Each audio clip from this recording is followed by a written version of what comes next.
সমান অংশগ্রহণ ছিল।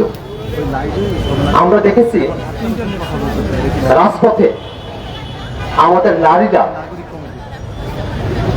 সর্বোচ্চ সাহসিকতার ভূমিকা তারা পালন করেছেন। আমরা নারীর যে সেবাময়ী রূপ দেখি, ওটা আন্দোলনের সময়টাতে আমরা নারীর যেমন সেবাময়ী রূপটা দেখেছি, আমরা দেখেছি যে তারা খাবার রান্না করে নিয়ে এসেছেন আমাদের মায়েরা। আমাদের কোনো ভাই তার মাথায় যখন আঘাত করেছে, মাথা থেকে রক্ত ঝরছে, সেই সময় আমাদের কোনো বোন তার কাপড়ের অতিরিক্ত অংশ দিয়ে সে কপাল বেঁধে দেওয়ার চেষ্টা করেছে। এই সেবাময়ী যে রূপ আমরা আন্দোলনের সময় দেখেছি, তার পাশাপাশি নারীর একটি বিদ্রোহী বিপ্লবী একটা চরিত্র আমরা এই আন্দোলনের সময় দেখেছি। এই আন্দোলন সফল হওয়ার পিছনে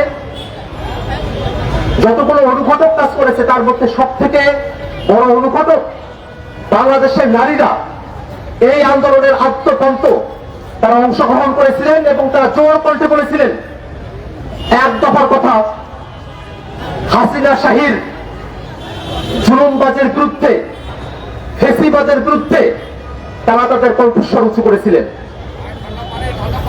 আমরা আজকের এই সমাবেশে আমাদের বোনেদের কথা শুনেছি, তারা সকলে আজকে এখানে একত্রিত হয়েছেন।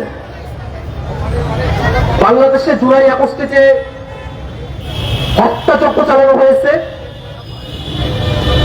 জাতিসংঘের রিপোর্টে ইতিমধ্যে এটাকে মানবতা বিরোধী অপরাধ হিসেবে আখ্যায়িত করা হয়েছে।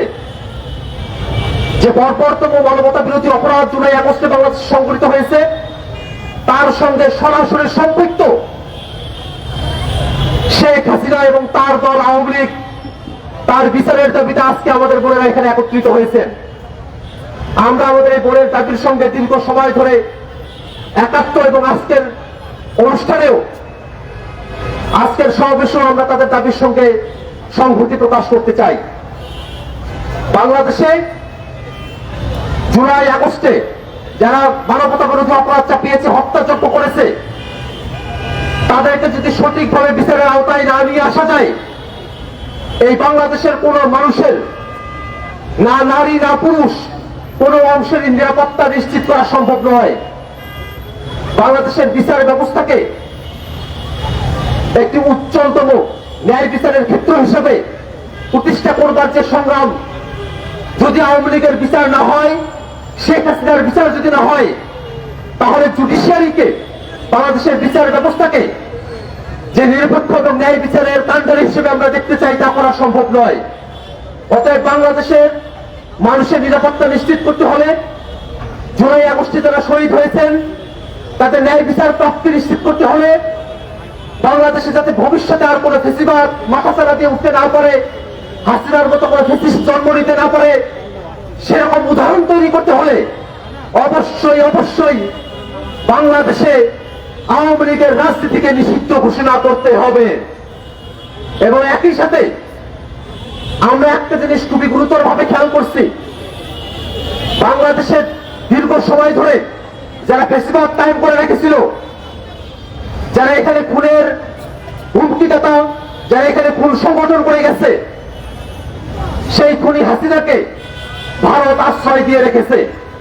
শুধুমাত্র তাই নয়, ওই ভারতে বসেই বিভিন্ন সময়ে নানাবিধ উস্কানিমূলক বক্তব্য হাসিনা প্রদান করছে।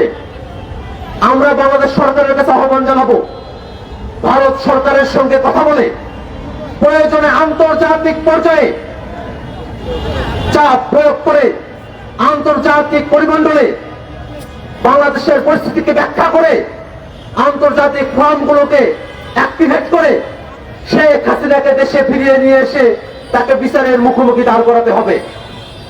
আমরা আজকের এই নারী সমাবেশে আমাদের বোনেদের যে আকাঙ্ক্ষা, নিরাপদ এক বাংলাদেশ, এই বাংলাদেশে শেখ হাসিনার বিচার, আওয়ামী লীগের বিচার, তা যেন আমরা নিশ্চিতভাবে দেখতে পারি, সে আশাবাদ ব্যক্ত করে আমি আমার বক্তব্য এখানে শেষ করছি। ধন্যবাদ সকলকে। আফতাব হোসেনকে অসংখ্য ধন্যবাদ। তার জ্বালাময় বক্তব্যের জন্য এ পর্যায়ে আমন্ত্রণ জানাচ্ছি জাতীয় নাগরিক কমিটির আহ্বায়ক নাসিরউদ্দিন পাটোয়ারি ভাইকে।